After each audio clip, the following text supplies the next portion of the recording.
অতিবাহিত করে দিলাম। তাহলে বলেন তো ভাই, ইবাদত করলাম, রাত্রি জেগে তাহাজ্জুদ নামাজ আদায় করলাম, আর ছোট ছোট বিষয় আমরা জানতে পারলাম না। দেখেন আপনি কলে পানি নিতে গিয়েছেন, নিচে বালতি রেখেছেন, আর বালতির নিচে যদি ছিদ্র থাকে, সারা দিন যদি আপনি কল চিপতে থাকেন, বালতি ভরবে? কেন ভরবে না?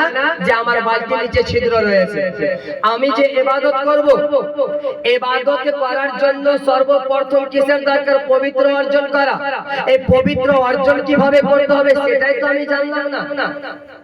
ইবাদত কিভাবে হবে? আর ইবাদত তো আমাদের রয়েছে।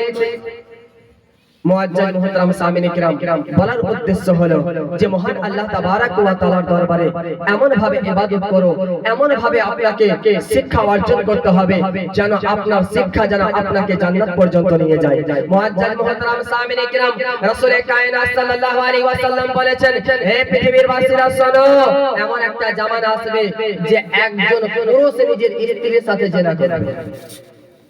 ভাবতে অবাক লাগে, একজন পুরুষ গুনাহ থেকে বাঁচার জন্য, জিনা থেকে বাঁচার জন্য, অবৈধ কাজ থেকে বাঁচার জন্য বিবাহ করে, তাই না?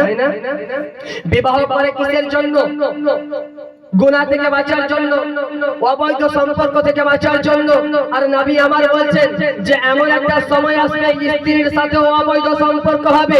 ইয়া রাসূলুল্লাহ, ইয়া হাবিবাল্লাহ, এটা কেমন করে হয়?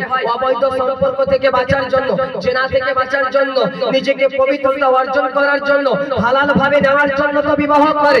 এখন সেটা হারাম কিভাবে হবে?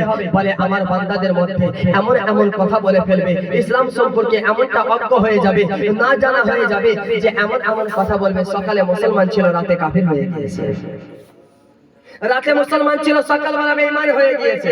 দেখেন উঠতে বসতে যে আমরা ভুলগুলো করে ফেলি,